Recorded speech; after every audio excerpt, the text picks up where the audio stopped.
So good morning, good afternoon, or good evening, depending on where you're joining us from today. My name is Kayla Potter. I am the Senior International Student and Scholar Advisor in the Boston College Office of International Students and Scholars, or OISS for short. On behalf of our office, congratulations on your admission to Boston College. We're very excited to welcome you to campus and have you join us and join the community of global scholars that we have here at BC.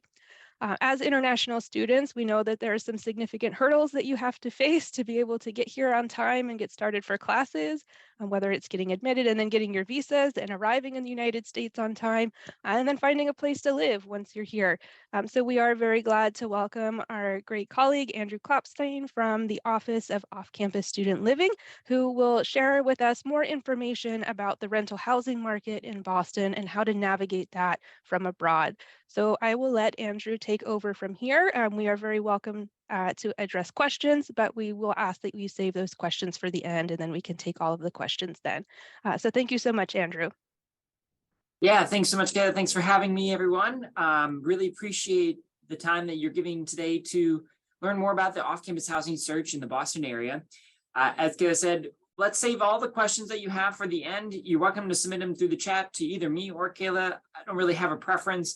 And of course, you can ask them by turning on your microphone at the end of the presentation. But we are going to save those for the end because it helps me stay on track, stay focused. I'm easily distracted, so I really appreciate that. So if you wouldn't mind just keeping your microphones off for the duration of the presentation, I would very much appreciate it.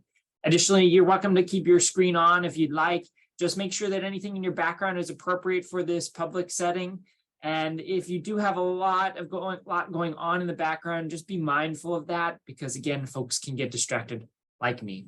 This will be one of the few times I have my screen on for today. I'll turn it off again just so we can focus on the content.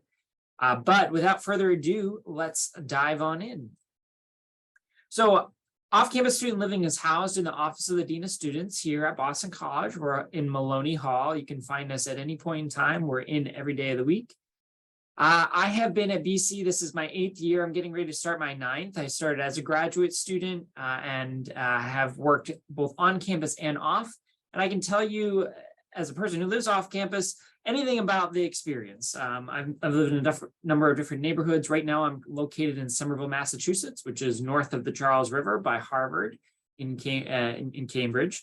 And I've also lived in Brighton, which is directly across campus here at Boston College. To assist in answering any questions, to assist me, knowing that I'm just a one-person unit, I have a graduate assistant as well. And particularly for the summertime, every August, we have 2 international student assistants. And they are international students who are graduate students at the university who are able to assist you with your off-campus housing search, given that they have done that very same search. So we try to make that resource available with the help of OISS. And so if you have questions, send them on in to offcampus@bc.edu, and we'll be happy to answer them as quickly as we can. All right, so I'm going to turn my video off here and we're going to get going. So we have a number of resources at the university to help you with your off-campus housing search. If you're an exchange student, I've sent you kind of a summary. And if you are not an exchange student, but would like that same summary, I'm happy to send that same information your way as well. Just, again, reach out to us at the email address that's on the screen. The off-campus housing database is that one-stop shop, really our most critical resource for you. You can find it at the web address here. Alternatively, you can type in offcampushousing.bc.edu. which you'll find right here in the URL. This is the database, and it is kind of like a listing service similar to Zillow or apartments.com or any other type of listing service that you have where you're coming from. And there, local landlords and real estate agencies can post the available housing that is in our direct area. So there are 3 primary tabs, I guess you could say, for the database. Let's start with the housing tab. So if you click on that, after signing in, of course, with their BC username and password, or if you don't have that, you can request a guest account. You're going to be taken to this screen. And you can see our 3 campuses here. This is the Newton campus, home of the law school, the Brighton campus, home of the School of Theology and Ministry. And then this is the Chestnut Hill campus, home of everything else, including all of our undergraduate studies. These blue dots are the housing, the apartments, whatever the arrangement might be, that are around our area. So you can see exactly how close they are to campus, and you can kind of get a sense of, well, how long is it going to take me to get to campus?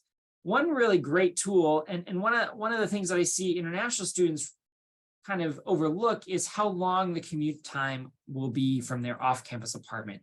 And so I really want to stress to you, you need to do your research about how long it's going to take you to get to campus every day. Because if you don't have easy access to public transportation at your off-campus apartment, getting to campus is going to be a significant hurdle. And I don't want you to fall victim to that.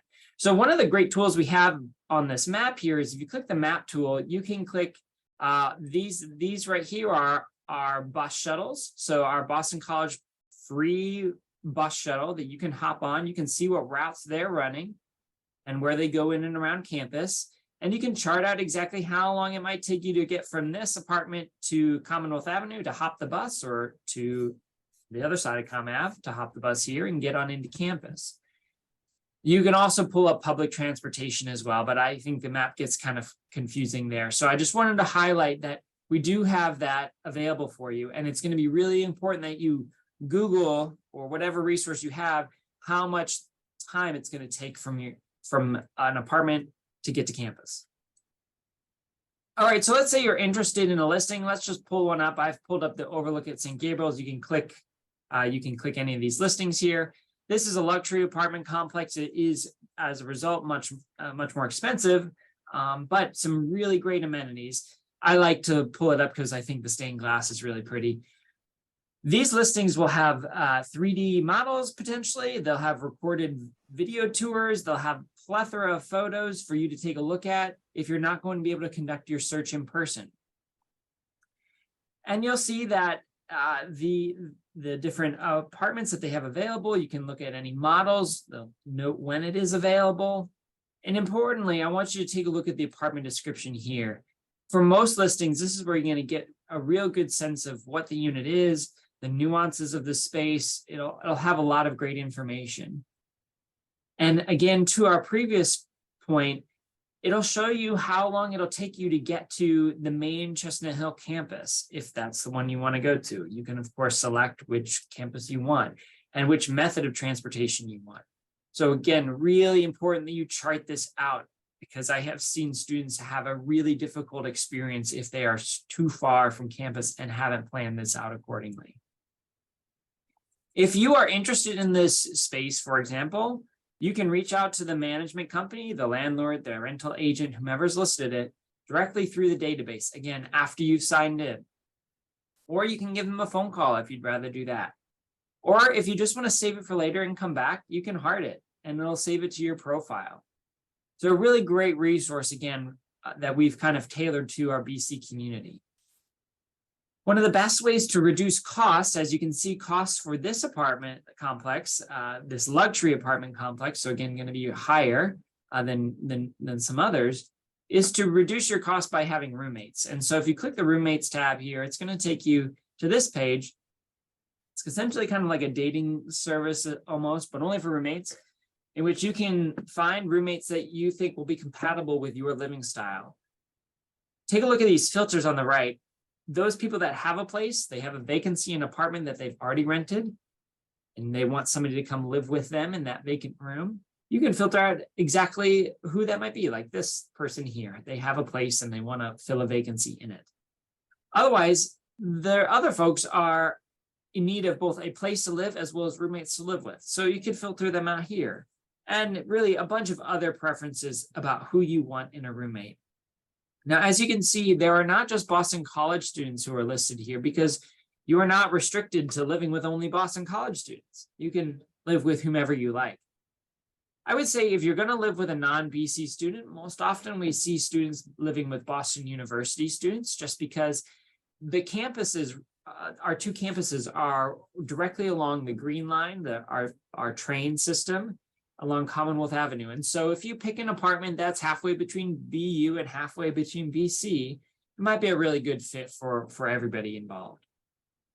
But if you click on into their profile, let's say you want to look at this one, you can read all about who they are and some of their preferences in a roommate, and reach out to them again directly through the database. Finally, we have the resources tab, a whole bunch of resources that you can search for here in the toolbar. We'll go through a number of them in today's presentation. I also wanted to point out the other good resource that we have here. This is supplements our database. This is our off-campus website on the bc.edu domain. And really what I want to point out most on this page is the off-campus housing database, what we just looked at. If you ever forget the URL, you can find the link right here by clicking this button. And if you also want a deeper dive of an information session, exactly what it is you need to do to find an off-campus apartment in greater detail, you can find recordings here for undergraduate students or graduate students that's recorded. They're a little older, but the information is much the same. So if you have any questions before reaching out to us, take a look at the frequently asked questions page on our site. It's a really good resource, generally going to point you in the right direction. And in particular, I want to point out the international students section here. Some really good resources for you as international students, including, what is some of the terminology that we need to know as we engage with an off-campus housing search. All right, so those are the resources I wanted to point out from the get-go here. But if you have questions, like I said, check out that frequently asked questions page. And if it's not, the answer is not there, go ahead and reach out to us at offcampus@bc.edu. We're happy to set up appointments with you virtually or answer questions via email. We can review your lease if you would like to, or tell you anything about a property that we're aware of. Okay, so today's session, we're going to talk about finding housing and what's ahead and answer any of those initial questions that you have. Okay, so the apartment search process, here's kind of like a summary of each step. And I'm not going to read them to you, but I do want to point out items number 4 and number 6, because this is where we see a lot of particularly our undergraduate students kind of making mistakes. So number 4, you need to tour the apartment, checking for facilities and safety concerns. Now, I know that all of you are coming from abroad, from outside the United States, and so you may not be able to conduct an apartment search in person, and that's okay. However, you nonetheless need to be able to confirm that the apartment is what it appears as. You need to conduct a virtual tour. Perhaps your rental agent, if you use one, or the landlord can take you on a virtual tour of the apartment. Or if you have a family friend or a family member, whatever it might be, or a classmate or anything of the sort, who's in Boston and can go and view the apartment in person and perhaps FaceTime you into the unit or Facebook Messenger or whatever it is, going and taking that tour with you virtually would be really helpful. Otherwise, there's recordings, as I said. Whatever you need to do to confirm that the space exists and that it is in good condition, or that you can address any facility concerns that you spot, that's going to be most important. What you should not do is sign for an apartment sight unseen. That is going to put you at a real risk for a scam. And I certainly don't want to see anybody fall victim to that. Item number 6 here. You need to review your application, lease, addendums, and all the co-signer documents at the same time. This is really important because if you're applying for an apartment, it indicates that if you are accepted for that apartment, that you're going to sign the lease. And so often when you apply for an apartment, you have to pay a minimal application fee. And it's non-refundable if you withdraw from the process after you've been accepted. So you might as well just read the lease from the get-go, knowing that if you apply and you're accepted, you're going to sign the lease. Okay. So a good tip there for you to save you some potential dollars. To speak about dollars, let's talk about upfront costs. Now, in Boston, when you sign for an apartment, you sign the lease agreement, you're going to be asked to pay the first month's rent. Let's say for math's sake, that's $2,000. You and a roommate are going to split a 2-bedroom apartment, $2,000, just again to make math simple. So your first month's rent for the unit is $2,000. And you're going to be asked to pay the last month's rent as well, most likely, because the landlord wants to protect themselves in the event that you leave the lease agreement early onto your next apartment in the US or perhaps back to your home country. So they're going to ask for the last month's rent. So that's another $2,000 you pay when you sign the lease. You're most likely going to have to pay a security deposit. This can legally be up to 1 month's worth of rent. It cannot be more than that. If you're being asked to pay more than a month's worth of rent, you need to let me know as soon as possible. Of course, it can be less than that, or there can be no security deposit. But this security deposit is essentially a fund that the landlord will hold on to in the event that you cause damage to the apartment beyond normal wear and tear. So let's say, as is typical, that this is 1 month's worth of rent. So you were up to another $2,000 here. This is $6,000 so far. You might be asked to pay a lock and key change fee. That's going to be pretty minimal. We're going to skip over that. But this number 5 here, the finder's fee. If you use a rental agent, you'll be asked to pay their commission. That's the finder's fee. And that is typically 1 month's worth of rent, but it can be any amount. And if you're being asked to pay more than 1 month's worth of rent, you need to find a new rental agent because they're trying to take advantage of you. If there is no broker's fee, no finder's fee, or if it is less than 1 month's worth of rent, that's a pretty good deal. So let's just say what's typical, 1 month's worth of rent. So this is another $2,000. So if you sign for this 2-bedroom apartment, that's $2,000 per month. When you sign the lease agreement, you're going to have to provide $8,000 in cash. Now, if you split that with a roommate, that's $4,000 for each of you. Okay. So I just want to make you aware of what those upfront costs might be. Please just take note that if a landlord who owns the property asks you to pay a non-refundable application fee, that is illegal. Even if they are a rental agent, they cannot be an agent for their own unit. We've talked briefly about security deposits, but I wanted to provide you some information about what needs to happen when you pay the security deposit. You need to receive a receipt that details a few things about that payment within 30 days of you providing that payment to them. So you need to receive a receipt that has the name and location of the bank where the money's being held, the account number at the bank, and the amount of the deposit. Okay? This is going to be really important in the event that you have trouble getting your security deposit back, that you have some record having paid it, and you know exactly where it's being held. And just as a reminder, security deposits legally cannot be more than 1 month's worth of rent.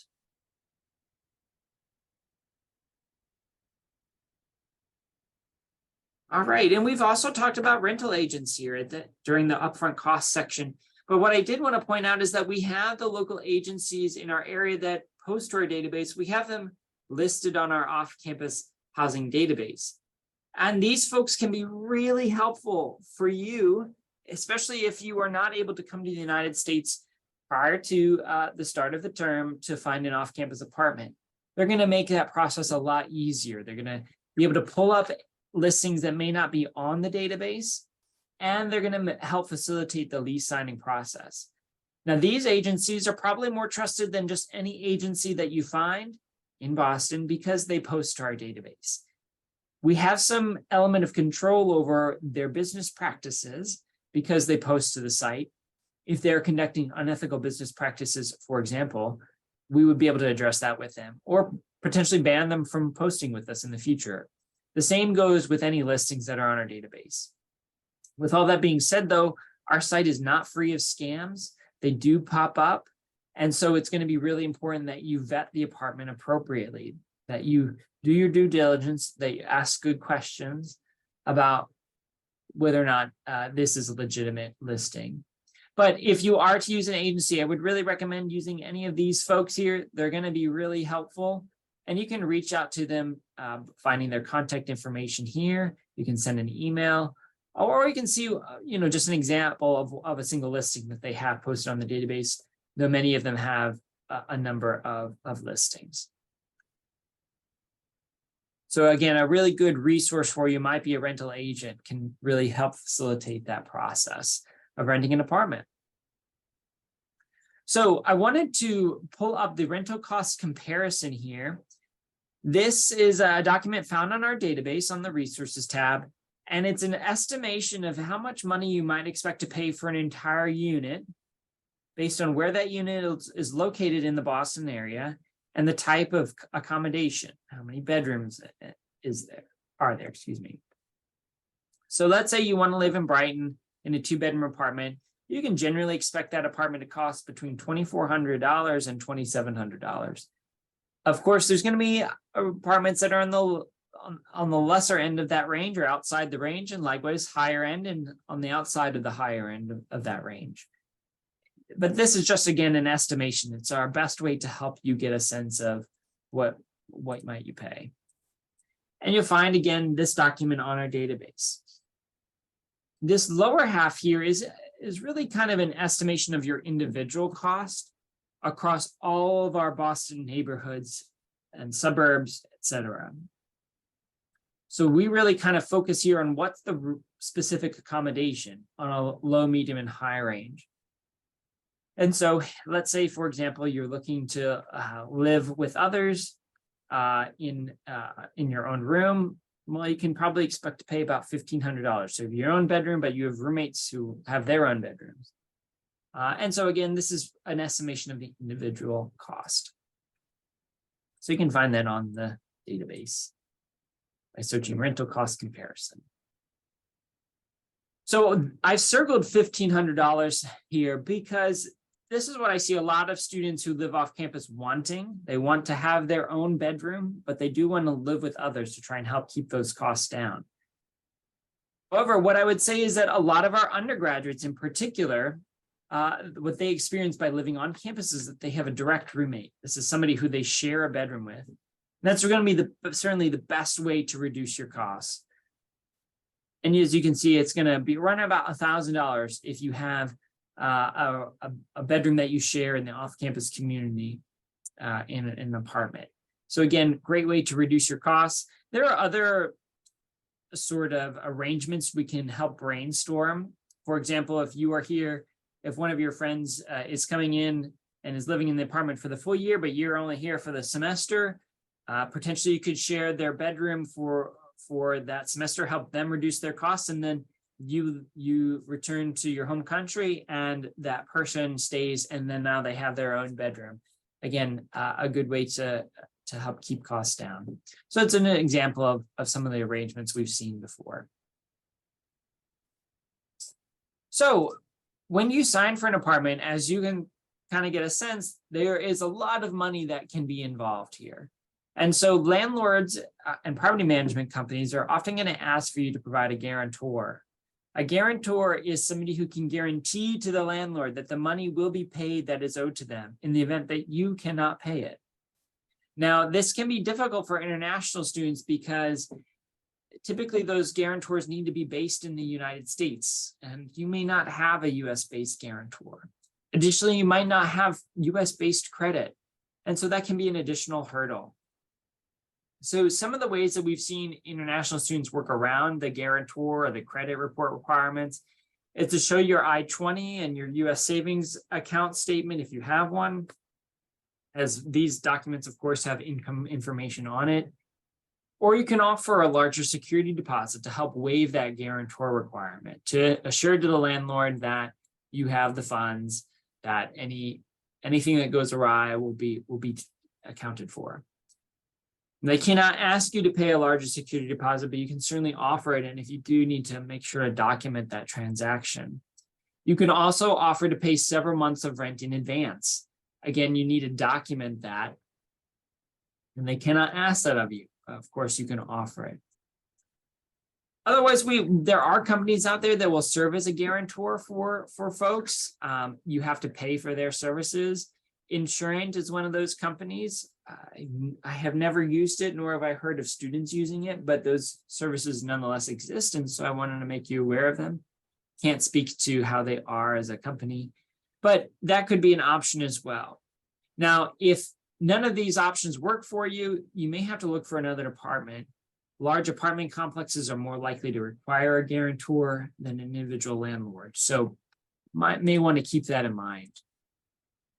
Now, if you ever want to get more information on what a guarantor is or again, some of your options to waive it or who can serve as a guarantor, take a look at this document here on our off-campus housing database. We've got some additional ones that we didn't talk about as well. So again, a good way to potentially navigate that guarantor requirement. So that's the most important information I wanted to get to you. If you would like a deeper dive in the off-campus housing search, again, you can take a look at the recordings that I showed you earlier on our off-campus website, bc.edu/off-campus. But if you'd like to attend a live information session, our next one will be on Thursday, July 6th from noon to 1 Eastern time. If you scan the QR code, it'll take you to the events page where you can find the Zoom link.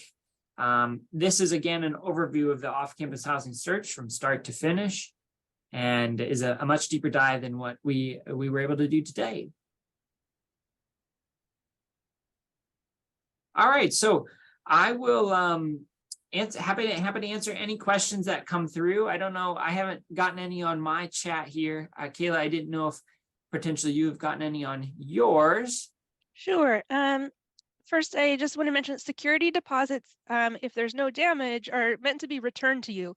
So that is some money that you should expect to be getting back within a very specific amount of time. So just be aware that that is something to know about the housing kind of process. Andrew, could you talk about maybe some short-term temporary options if students still need to explore that just in the very first couple days? Maybe they arrive in the United States before their lease starts and they need to know where to stay. Yes, yes, let me just pull that up. So we have on our database a document here about short-term housing. I'm just going to pull it up for you all. There are a number of options that you can take a look at. So, of course, hostels are an option, as well as low-cost, guest housing. We've listed some of those here. These are probably going to be the most cost-efficient for you if you're not able to stay with a friend or a family member that's in Boston. Otherwise, short-term housing specifically, if you're looking for a more inclusive apartment experience as opposed to a hotel or a hostel or whatever it might be, you can take a look at these short-term housing companies like Airbnb or Blue Ground or Furnished Quarters. These are fully furnished apartments, all utilities included, that have flexible lease terms. They are going to be more expensive, however. So this is the kind of a good starting point. Otherwise, if we go to our resources tab and if you click the Visiting Boston College tile on the first page, it'll take you to a list of all the hotels in our area. And so typically we recommend that if you're going to conduct an in-person search, that you provide yourself at least a week's time to do that. So you're going to need to potentially find accommodations for 7 days or so. But those are kind of the two resources that we have here. So again, I'm not sure why this is not pulling up here, but we have on Visiting Boston College, those hotels. And then of course, we have our short-term housing options here.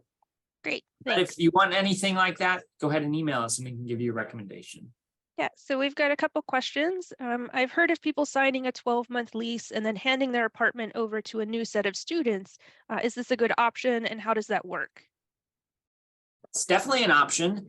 It is more of an, it's more, I'm assuming this is for, I'm thinking of an exchange student who's here for the fall semester, particularly.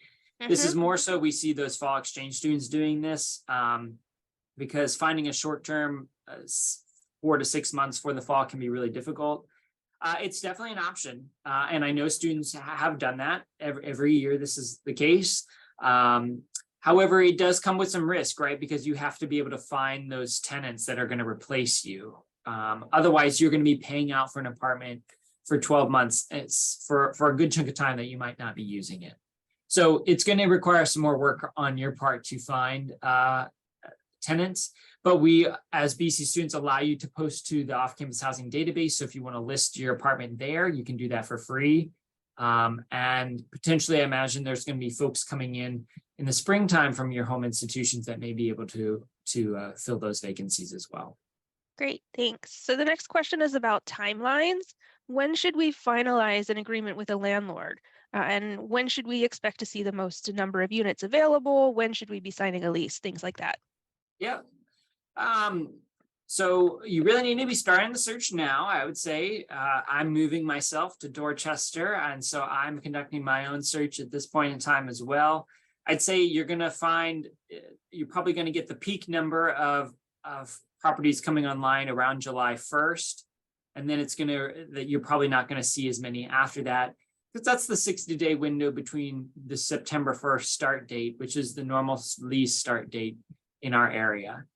Ultimately, I'd say the deadline you're going to give yourself is August 1st to find a place. That gives you 1 month's worth of time to find something in case something goes awry unexpectedly. So the next question is about alternate places to look for housing. For example, Facebook pages or other apartment search websites. If a student's contacted by someone through one of those sites, is there a way to confirm that the listing is legitimate? Well, I would say we only recommend using the database. And if I were to use one other listing service that's outside of the database, it would be apartments.com, just because apartments.com powers our database. I would say be very careful, especially if somebody's reaching out to you for a housing opportunity on Facebook Marketplace or Craigslist. We have seen a lot of students get scammed on both of those sites. And if somebody is reaching out to you directly, that is a bit of a red flag for me personally. But if you'd like to, you're welcome to send the listing, the link to us. We can take a look at it. I'm happy to kind of give you a sense of what I'm seeing. Additionally, on our database, we have resources where you're able to look up whether or not a rental agent has an active license, as well as whether or not a landlord is actually the owner of a property.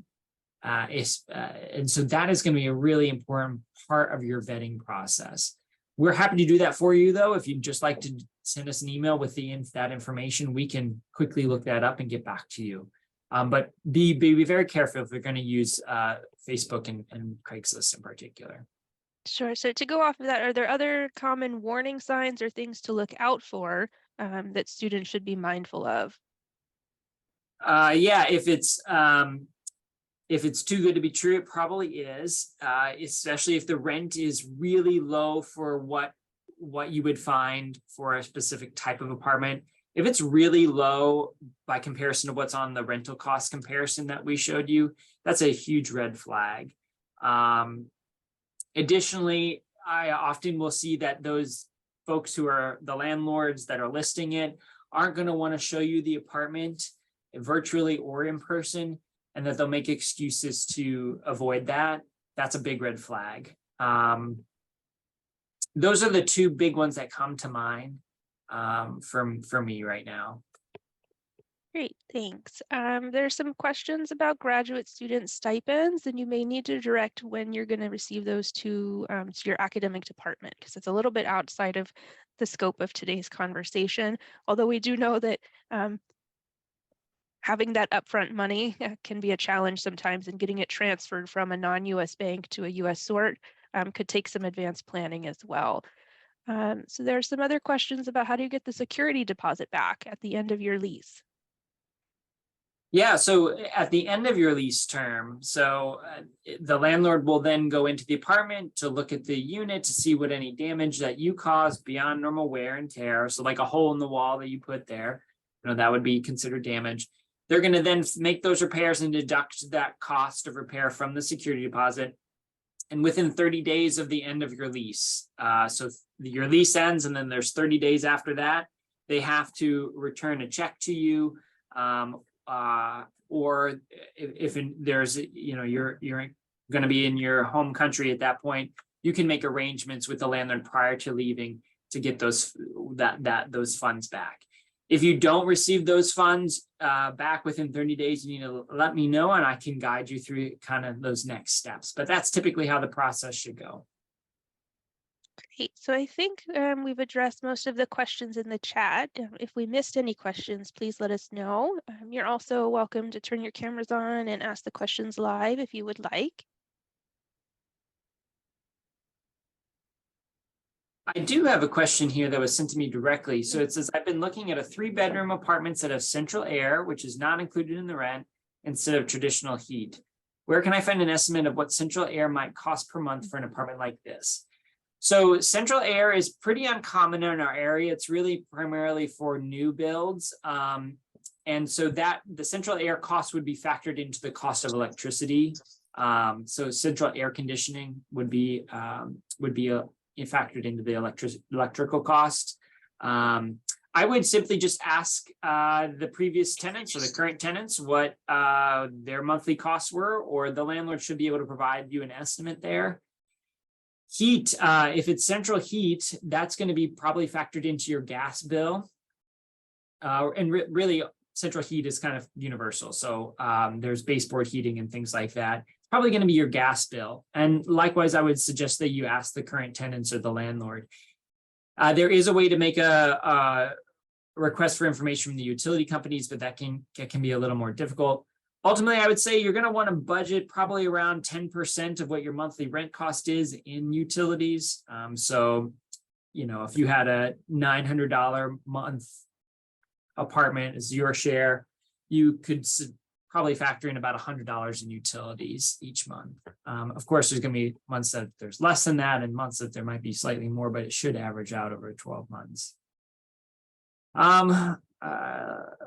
Another question around the timing. Is it normal to find something, for example, 2 weeks prior to the beginning of classes? Or is the market towards well-advanced booking? I would say finding something 2 weeks prior to the beginning of classes is cutting it a bit close. You should be looking now. And if you can't find anything, certainly you need to keep searching. And if that's 2 weeks out from the start of the term, that is what it is. But I would say, like I said earlier, August 1 should be your goal. But there is housing available at all points in the year. And so you're not going to go without a place to live. But to provide you as much time to make that arrangement possible is going to be to your benefit. Let's see. Anything else? I would like to know if exchange students coming for only one semester often find housing on June Homes. So June Homes, I have not personally worked with or heard from students who have used them. I do know that they post to our database. What I have heard is that sometimes they can be hard to get a hold of, but I have not encountered anything that would be a violation of business practice or anything of that sort. So I can't say personally if I know of exchange students that have used that service, but you know, I do know that they have a lot of properties available in the area, and they are, you know, provide that flexible housing. So I'm sorry I can't answer that one that well. I do apologize.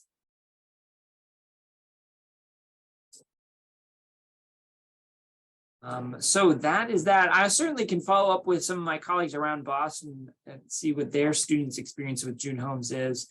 But as far as I've heard from both them and from students, I haven't received any specific and direct concerns there. But other than just sometimes they can be very hard to get a hold of.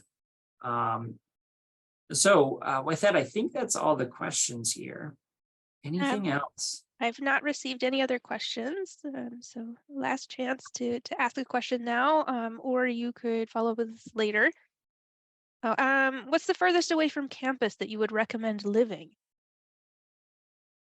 Oh, I would say, you know, for international students, you're going to need to be able to be either within walking distance or to be able to bike to campus or to be able to navigate the bus system or public transit system. I would say, you know, the 4 areas, Watertown, Brighton, Brookline, Newton, are going to be probably areas I would suggest you look. Watertown might be a little farther. It's going to require some bus transit. I do have students that have lived out in Newton Corner, and that's pretty far out there, as well as West Roxbury. That's pretty far out there. I would not suggest that you look at those places. If you have any concerns around that, if you want my personal opinion, send me the location of the apartment and I can say, I really don't think this is a good idea for you, unless you're able to get a bike or something like that. All right, any final questions? I have a question here. What happens if my visa gets rejected and I've secured a lease? Would you recommend me to start looking for flats once I have my visa, even if it can only be 2 weeks before classes?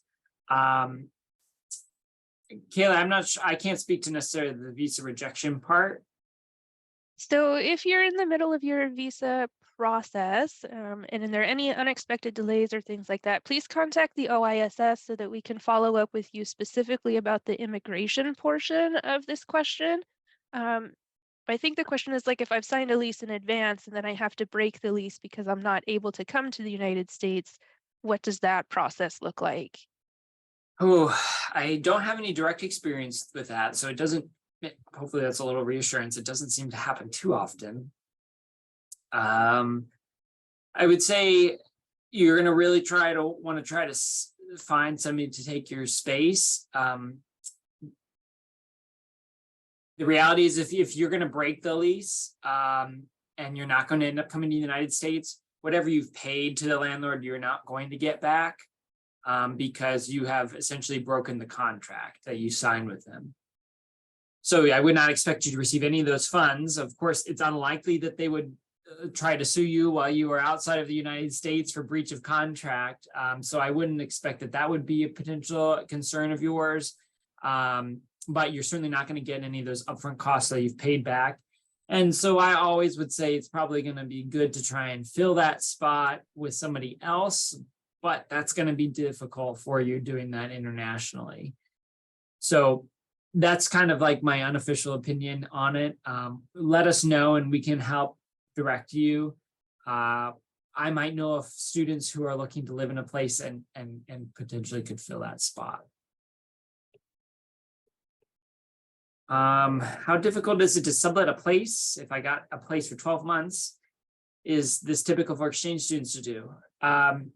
So I would say, as you mentioned earlier, it's a little more typical for exchange students who are coming here in the fall to do that. Just because housing is of high demand in the fall term.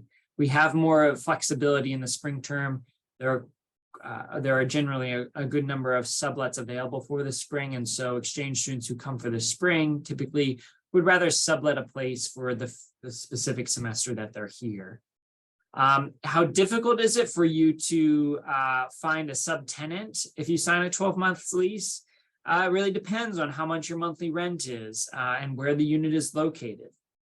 How many roommates you have, for example. So it depends on a lot of factors, but we do our best to help you fill that spot. As I mentioned earlier, because you're a BC student, you'll be able to post to our database for free. You create your listing, and that way all exchange students who are coming in for the spring, or any BC student, anyone that is associated with our university, can see that listing. You get to do that free of charge, and we help you do that. We will also try and help direct students to your listing to get that spot filled. But again, as I mentioned earlier, it is possible that you may not get a subtenant for the remainder of the lease. And that is just something you're going to have to weigh out whether or not it's worth you signing a 12-month lease. But it's certainly, like I said, something that I see some of our exchange students doing for the fall term.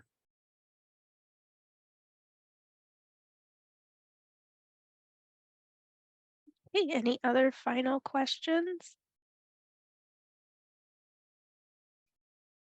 All right, well, thank you so much, Andrew, for helping us have this conversation today. We did record the session, so it will be posted for our incoming international students in the online international student orientation modules that you'll be receiving an email invitation to in the next few weeks.